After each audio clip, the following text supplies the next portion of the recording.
जय हिंद, वंदे मातरम। स्वागत है आप सभी साथियों का गेंजेड लर्निंग गुरुजी प्लेटफॉर्म में। तो दोस्तों, हम लोग डेली यहाँ पे देख सकते हैं बिहार पुलिस से रिलेटेड लगातार प्रश्नों को कर रहे हैं।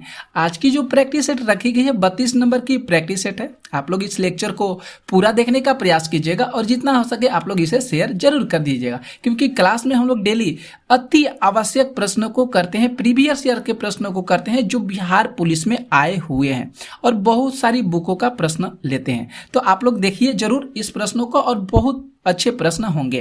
तो देखिए दोस्तों, 1241 प्रश्न करें कि जब लोहे की कील में जंग लगती है तब आयरन ऑक्साइड बनता है, ऐसी स्थिति कब निर्मित होती है? तो देखिए तो सी विकल्प यहाँ पे सही होगा, कील के भार में बढ़त के साथ। मतलब कहने का मतलब यह है कि जब लोहे की कील में जंग लग जाती है तो आयरन ऑक्साइड बनता है और जो कील होती है उसके भार में बढ़ोतरी हो जाती है। तो सी विकल्प दोस्तों यहाँ पे सही हो रहा है। ओके, अगला प्रश्न जो है 1242 की प्रकाश वर्ष जो है किसकी इकाई है? तो प्रकाश वर्ष जो है दूरी की इकाई है। बी ऑप्शन जो है दोस्तों यहाँ पे सही हो रहा है। अगले प्रश्नों को देखिए, यहाँ पे आते हैं हम लोग 1243 नंबर प्रश्न पे। 1243 प्रश्न है दोस्तों कि MIRC में C का संबंध किससे है? तो देखें तो यहाँ पे कोई भी विकल्प सही नहीं हो रहा है। उपयुक्त में से कोई भी ऑप्शन जो है सही नहीं है। डी ऑप्शन यहाँ पे सही हो रहा है। हम लोग जल्द से जल्द जितना जल्दी हो सके प्रश्नों को करेंगे, क्योंकि बिहार पुलिस का एग्जाम बहुत नज़दीक आ गया है। तो आप लोग को इस समय केवल प्रैक्टिस करने की जरूरत है। तो देखिए दोस्तों, 1244 प्रश्न है कि अल्फा कण में दो धनात्मक आवेश होते हैं। एक अल्फा कण में दो धनात्मक आवेश होते हैं। इसका द्रव्यमान जो है किसके बराबर होता है? लगभग किसके बराबर होता है? तो देखिए तो यहाँ पे जो बी विकल्प होगा दोस्तों बिल्कुल सही होगा। हीलियम के एक परमाणु के द्रव्यमान के जो है इसके जो द्रव्यमान होता है बराबर होता है। बी ऑप्शन यहाँ पे दोस्तों सही हो रहा है। आगे देखिए 1245 प्रश्न है कि आयनिक यौगिकों के संदर्भ में इसमें से कथन पर विचार करना है कि क्या यहाँ पे कौन सा कथन जो है सही हो रहा है। या आयनिक यौगिक जो है एल्कोहल में अघुलनशील होते हैं, बिल्कुल सही बात है। आयनिक यौगिक ठोस अवस्था में विद्युत के सुचालक होते हैं, सुचालक नहीं कुचालक होते हैं। इसलिए जो कथन यहाँ पे जो दूसरा दिया गया है बिल्कुल गलत दिया गया है। तो पहला जो कथन हो रहा है दोस्तों यहाँ पे ए विकल्प ये सही हो रहा है। ओके, आगे देखिए प्रश्न आते हैं 1246 प्रश्न है कि पौधे की लंबाई में वृद्धि के लिए निम्न में से कौन सा आवश्यक नहीं है? इसमें से 4 विकल्प दिए गए हैं। इसमें से देखें तो जो सोडियम हो जाएगा दोस्तों, ये बिल्कुल बी ऑप्शन सही होगा, क्योंकि पौधे की लंबाई में सोडियम की कोई भी आवश्यकता नहीं होती है। ओके, आगे देखिए 1247 जो प्रश्न है कि डॉल्फिन जो है इसमें से किस वर्ग का एक उदाहरण है? तो ए बीच तो नहीं हो जाएगा। एक पंछी होते हैं जो उड़ने के आते हैं, इस वर्ग में आते हैं। पीसीज में नहीं होगा, एम्फीबिया में नहीं। एम्फीबिया मतलब मेढक आते हैं इसमें। तो मैमल जो हो जाएगा यहाँ पे सही होगा। मैमल इसमें जो स्तनपायी होते हैं, ये डॉल्फिन इसी में आती है। अगला प्रश्न देखिए 1248 प्रश्न करें कि वह स्थान जहां कंप्यूटर प्रोग्राम एवं डेटा संचयित करता है उसको क्या कहा जाता है? बहुत अच्छा सा विकल्प है, बहुत सुंदर सा प्रश्न है। उसको स्टोरेज यूनिट के नाम से जाना जाता है। दोस्तों यहाँ पे जो सी विकल्प हो रहा है ये बिल्कुल सही हो रहा है, क्योंकि स्टोरेज यूनिट वह स्थान होता है जहां कंप्यूटर प्रोग्राम जो है डाटा को संरक्षित करता है। तो यहाँ पे सी विकल्प यहाँ पे सही हो रहा है। आगे देखिए 1249 जो प्रश्न है कि एक चिड़िया एक तार के पिंजरे में बैठी हुई है जो स्प्रिंग तुला से लटका रहा है। यदि चिड़िया पिंजरे के अंदर उड़ना शुरू करती है तो स्प्रिंग तुला के माप की क्या होता है? बहुत अच्छा सा प्रश्न है, बहुत सुंदर सा प्रश्न है ये। तो पहले से कम हो जाता है। जब वो उड़ना प्रारंभ करती है तो स्प्रिंग जो है पहले की तुलना में क्या होता है, वह कम हो जाता है। बी ऑप्शन यहाँ पे दोस्तों सही हो रहा है। आगे देखिए 1250 प्रश्न है कि वह तापक्रम जिस पर फ़ारेनहाइट और सेंटीग्रेड दोनों स्केलों के मान जो होते हैं समान होते हैं। तो -40 डिग्री जो यहाँ पे हो जाएगा ये बिल्कुल सही होगा। यहाँ पे जो फ़ारेनहाइट और जो सेंटीग्रेड के मान होते हैं वह यहाँ पे समान होते हैं। ठीक है, आगे देखिए 1251 प्रश्न जो है यहाँ पे कह रहा है कि अनावश्यक जिसको खराब ईमेल को क्या कहा जाता है? अनावश्यक जो खराब ईमेल है उसको क्या कहा जाता है? तो उसको जो है स्पैम के नाम से जाना जाता है दोस्तों। ए विकल्प जो है यहाँ पे बिल्कुल सही हो रहा है। आगे देखिए 1252 जो प्रश्न है, 1252 प्रश्न है कि यहाँ पे मिलान करना है और मिलान करके सही उत्तर का चयन करना है। तो देखिए दोस्तों, हम लोग यहाँ पे डायरेक्ट हम आप लोग को मिलान कर देते हैं, तब हम लोग ऑप्शन को चेक करेंगे कौन सा ऑप्शन सही हो रहा है। नीला थोथा जो हो जाएगा कॉपर सल्फेट, नीला थोथा यहाँ पे जो हो जाएगा कॉपर सल्फेट होगा, इसके साथ ये मिलेगा। इसके बाद एप्सम लवण जो होता है ये मैग्नीशियम सल्फेट होता है, यहाँ पे जो बी तीसरा ऑप्शन हो रहा है ये बिल्कुल सही हो रहा है। इसके बाद आते हैं बेकिंग सोडा, जिसको सोडियम बाइकार्बोनेट के नाम से जानते हैं, बेकिंग सोडा, और कास्टिक सोडा सोडियम हाइड्रोक्साइड। तो देखने के पश्चात देखें तो यहाँ पे जो चौथा विकल्प हो रहा है दोस्तों ये बिल्कुल सही हो रहा है। ओके, आगे देखिए दोस्तों 1253 जो प्रश्न है कि सूचना की सबसे छोटी इकाई जिसे एक कंप्यूटर समझ करता है, मतलब उसको समझता है और क्रिया भी करता है, काम भी करता है, इसको डैश कहा जाता है। बहुत सुंदर सा प्रश्न है। तो उसको क्या कहा जाता है? उसको बीट के नाम से जाना जाता है। डी ऑप्शन जो है दोस्तों यहाँ पे सही हो रहा है। ओके, आगे देखिए प्रश्न आते हैं 1254 है कि डेटा जिसको सूचना के नाम से जाना जाता है, कोई भी कंप्यूटर या फोन लैपटॉप का एक डेटा होता है, सूचना देने वाला होता है, तो कंप्यूटर में वह कहाँ पे सूचनाएं जो है एकत्रित होती है।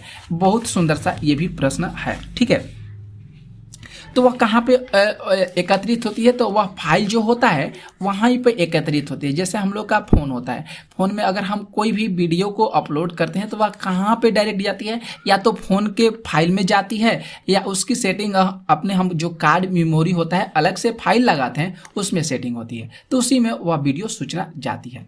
1255 प्रश्न है, यहाँ पे औद्योगिक विधि और उससे उद्योग जो जुड़ा हुआ है उसी को मिलान करना है। यह भी बहुत अच्छा सा प्रश्न है और ये भी बहुत बेस्ट प्रश्न है।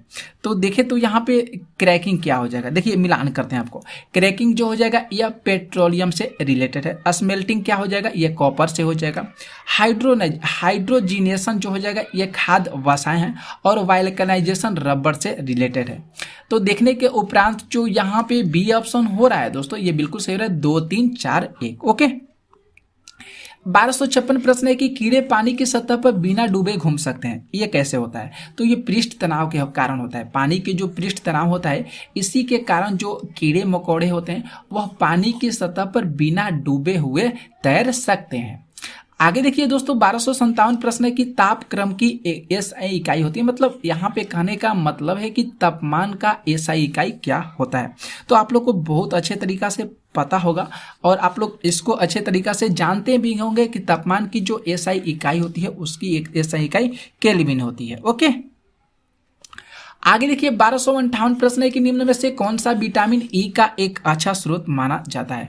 तो विटामिन ई का जो सबसे अच्छा स्रोत माना जाता है ताजी सब्जियां, जो यहाँ पे ए विकल्प हो रहा है बिल्कुल सही हो रहा है। ठीक है, ई के जो प्रमुख स्रोत होते हैं अंकुरित दाने जो होते हैं, इसके बाद हरी पत्तेदार जो सब्जियां होती है, ये सब होते हैं विटामिन ई के स्रोत होते हैं। 1259 प्रश्न है दोस्तों कि मानव मस्तिष्क का वह कौन सा भाग है जहाँ पे भूख, प्यास तथा निद्रा का केंद्र माना जाता है? तो उसका नाम हो जाएगा हाइपोथैलेमस। ए विकल्प जो है ये बिल्कुल सही हो रहा है, क्योंकि मानव मस्तिष्क का यह वही भाग है जहाँ पर भूख, प्यास, निद्रा का केंद्र माना जाता है। आगे देखिए दोस्तों 1260 प्रश्न, ऐसे प्रश्न आप लोग को डेली कराते हैं, इस वीडियो को शेयर कर दीजिएगा। वह कौन सा विटामिन है जो रक्त को थाका बनाने में सहायक होता है? तो विटामिन के जो हो जाएगा दोस्तों ये रक्त को थाका बनाने में सहायक होता है। ओके, सी ऑप्शन यहाँ पे सही हो रहा है। 1261 प्रश्न है कि हिंदू महासभा के संस्थापक कौन थे? बहुत सुंदर सा प्रश्न है दोस्तों। हिंदू महासभा के संस्थापक कौन थे? तो मदन मोहन मालवीय। हिंदू महासभा के संस्थापक कौन थे? तो मदन मोहन मालवीय थे। और हिंदू महासभा का स्थापना कब हुआ था? हिंदू महासभा का स्थापना कब हुआ था? तो इसका स्थापना 1914 ईस्वी में अमृतसर में हुआ था। कहाँ पे हुआ था? तो इसका स्थापना अमृतसर में हुआ था। ओके, ध्यान में रखिएगा, आप लोग को बहुत चीज बताते चलेंगे। ओके, आगे देखिए प्रश्न आते हैं 1262 प्रश्न है कि स्तंभ 1 और स्तंभ 2 दिया गया है, इसको मिलान करना है। यह भी बहुत अच्छा सा प्रश्न है। तो देखिए सत्य शोधक समाज की स्थापना किसके द्वारा किया गया था? मतलब सत्य शोधक समाज जो है ज्योतिबा फूले के द्वारा किया गया था, इसकी जो है। इसके बाद आते हैं राधा स्वामी सत्संग ए शिव दयाल हो जाएंगे। प्रार्थना समाज आत्मारंग पांडुरंग और यंग बंगाल होना चाहिए। यंग बंगाल जो है हेनरी विवियन डिरोजिया के द्वारा किया गया था। तो देखने के उपरांत जो है ए विकल्प दोस्तों सही हो रहा है, पहला दूसरा तीसरा चौथा।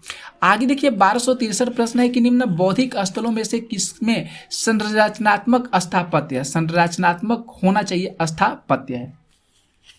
तो यहाँ पे देखने का उपरांत जो बी विकल्प हो रहा है दोस्तों बिल्कुल सही हो रहा है, अजानता होना चाहिए। क्या होगा? अजानता होगा। आगे देखिए दोस्तों 1264 प्रश्न है, ये बहुत सारे इंपॉर्टेंट प्रश्न है आपके लिए। 1264 प्रश्न है कि निम्न कथनों की विवेचना कीजिए। कथन की विवेचना करना है, देखना है कौन सा विकल्प सही हो रहा है। तो अशोक जो है 269 ईस्वी में कलिंग युद्ध में विजयी हुए थे, ये बिल्कुल गलत बातें को जिक्र किया है। और कलिंग वासियों की दुर्दशा ने उन्हें बहुत उदास किया है, ये बिल्कुल सही बात है। तो देखें तो यहाँ पे डी ऑप्शन गलत, डी ऑप्शन यहाँ पे सही हो रहा है। ए अब जो कथन दिया गया है गलत होगा और आर जो हो जाएगा ये सही हो जाएगा, ठीक है। क्योंकि यहाँ पे जो 269 दिया गया है दोस्तों, यहाँ पे जो होना चाहिए 261 से 260 ईसा पूर्व होना चाहिए। कलिंग युद्ध में विजयी हुए थे। कौन विजयी हुए थे? तो यही अशोक हुए थे। ओके, आगे देखिए आते हैं हम लोग अगले नंबर प्रश्न पे 1265 प्रश्न है दोस्तों कि भगवान बुद्ध ने पहला धर्म प्रचार कहाँ पे किए थे। तो भगवान बुद्ध ने पहला धर्म प्रचार जो है कहाँ पे किए थे दोस्तों? तो सारनाथ में किए थे। यहाँ पे बी ऑप्शन बिल्कुल सही हो रहा है। आगे देखिए 1200 यहाँ पे जो 66 नंबर प्रश्न है कि फ्रांसीसी ईस्ट इंडिया कंपनी की स्थापना कब हुई थी। तो फ्रांसीसी ईस्ट इंडिया कंपनी की स्थापना देखे तो फ्रांसीसी की बात किया, इस चीज को थोड़ा सा आप लोग गौर कीजिएगा और ध्यान दीजिएगा। ईस्ट इंडिया कंपनी की स्थापना 1600 ईस्वी में हुआ था। फ्रांसीसी ईस्ट इंडिया कंपनी का मतलब 1600 ही में ही हुआ था। अगले प्रश्नों को देखिए 1267 प्रश्न है कि किसने घोषणा की थी कि स्वराज मेरा जन्मसिद्ध अधिकार है और मैं इसे लेकर रहूंगा। तो इसकी जो घोषणा किए थे बाल गंगाधर तिलक किए थे। किसने घोषणा किया था? तो बाल गंगाधर तिलक के द्वारा घोषणा किया गया था। 1268 प्रश्न है कि अजंता की चित्रकारियों की कहानी का वर्णन कहाँ से करती है। तो अजंता की चित्रकारियों का जो वर्णन होता है वह जातक से मिलता है। सी ऑप्शन सही हो रहा है। 1269 प्रश्न है कि सिंधु घाटी सभ्यता का पोत शहर कौन सा है। तो लोथल हो जाएगा। सिंधु घाटी सभ्यता का पोत शहर लोथल हो जाएगा। 1270 है कि कवि कालिदास के दरबारी कवि कौन थे। तो कवि कालिदास के दरबारी कवि चंद्रगुप्त विक्रमादित्य थे। कौन थे दोस्तों? तो चंद्रगुप्त विक्रमादित्य थे। आगे देखिए 1271 जो प्रश्न है कि कर्क रेखा भारत के मध्य भाग मतलब बीच वाले भाग से होकर गुजरती है परिणाम स्वरूप। तो मतलब देश के दक्षिणी अर्ध से उष्ण जलवायु होता है, इसके अंदर यहीं से कर्क रेखा गुजरती है। मध्य भाग की चर्चा किया है। और 1272 प्रश्न एक निम्न में से कौन सा राजस्थान का मरु जिला नहीं है। तो राजस्थान का मरु जिला यहाँ पे बात करें तो कोटा जो हो जाएगा ये राजस्थान का मरु जिला नहीं हो जाएगा। ओके, 1273 जो प्रश्न है कि भारत एक धनी देश है किंतु गरीब लोग यहाँ निवास करते हैं, इस कथन का क्या तात्पर्य हो जाएगा। तो देखें तो यहाँ इस कथन का जो मुख्य तात्पर्य होगा दोस्तों कि देश में भरपूर और सुविस्तृत साधन है किंतु उनके ठीक ठाक से प्रयोग नहीं किया जा रहा है, जिससे भारत देश में अपना जो देश है इसमें बहुत सारी बेरोजगारी है। डी ऑप्शन यहाँ पे सही हो रहे हैं। आगे देखिए 1274 प्रश्न है, मिलान करने वाला है क्योंकि मिलान करने से रिलेटेड मैं प्रश्न लिए हैं जिससे प्रश्न आगे आप लोग के एग्जाम में ज़्यादातर आने की संभावना रहेगी। तो देखें तो दोस्तों यहाँ पे नदी की बात करें, नदी जो हो जाएगा भीमा, यहाँ पे नदी भीमा हो जाएगा। और पठार की बात करें तो पठार हदौती हो जाएगा। पशु विहार वन्यजीव जंतु तो ये कहाँ पे हो जाएगा? सरिस्का हो जाएगा। और खनन क्या होगा? सिंगरौली हो जाएगा। तो देखने के उपरांत जो बी ऑप्शन होगा दोस्तों ये सही होगा। 3 4 1 2 ऑप्शन को आप लोग जरूर याद करिएगा, ऑप्शन से घबराइएगा मत। 1275 है कि लक्षद्वीप के द्वीपों के समूह बनने का क्या कारण है। तो लक्षद्वीपों के द्वीपों के बनने का जो समुद्री चट्टान है उसी से निर्माण हुआ है। डी ऑप्शन यहाँ पे सही हो रहा है। 1276 है कि कर्क रेखा निम्नलिखित में से किस एक पर से होकर नहीं गुजरती है। किस पर से नहीं होकर गुजरती है। तो देखिए तो उड़ीसा से होकर नहीं गुजरती है, बाकी गुजरात, त्रिपुरा और पश्चिम बंगाल से होकर कर्क रेखा गुजरती है। 1277 है कि निम्नलिखित में से कौन एक बिहार एवं उत्तर प्रदेश की संयुक्त परियोजना है। तो उस परियोजना का गंडक परियोजना है। सी विकल्प बिल्कुल सही होगा दोस्तों। बहुत अच्छा सा ये प्रश्न है, ठीक है। क्योंकि भाखड़ा नंगल जो है पंजाब और हरियाणा, ये भाखड़ा नंगल जो हो जाएगा ये कौन कौन से राज्य हो जाएंगे, तो पंजाब और हरियाणा, पंजाब और हरियाणा की संयुक्त परियोजना है। और दामोदर नदी घाटी जो परियोजना हो जाएगा ये कौन से राज्य के लिए हो जाएगा, तो ये झारखंड राज्य के लिए हो जाएगा। ठीक है। और गंडक तो आपको बता दिए बिहार और उत्तर प्रदेश की परियोजना है। कोसी भी आप लोग को जरूर पता होगा, कोसी नदी जो है बिहार और नेपाल की क्या है, ये परियोजना है। तो सी ऑप्शन यहाँ पे सही हो रहा है। 1278 प्रश्न है कि अति उपजाऊ भूमि किस राज्य में है, तो अति उपजाऊ जो भूमि हो जाएगा ये पंजाब में हो जाएगा, बी ऑप्शन सही होगा। 1279 जो प्रश्न है दोस्तों कि तमिलनाडु में सबसे ऊंचा पर्वत शिखर कौन सा हो जाएगा, तो तमिलनाडु में सबसे ऊंचा पर्वत शिखर डोडा बेटा हो जाएगा, ए ऑप्शन सही होगा। और 1280 प्रश्न है कि भारत का बृहत्तम जलोढ़ समतल कौन सा होगा, तो कहाँ पे हो जाएगा, तो उत्तर प्रदेश में भारत के बृहत्तम जलोढ़ समतल है भूमि, तो डी ऑप्शन यहाँ पे सही हो रहा है। 1280 प्रश्न किए, कैसा लगा आप लोगों को क्लास जरूर कमेंट करके बताइएगा, और जितना हो सके आप लोग इसे शेयर जरूर कर दीजिएगा। तो मिलते हैं नेक्स्ट वीडियो में ऐसे ही धमाकेदार प्रश्नों के साथ। तो आप आज के लिए बस इतना ही, मिलते हैं नेक्स्ट वीडियो में।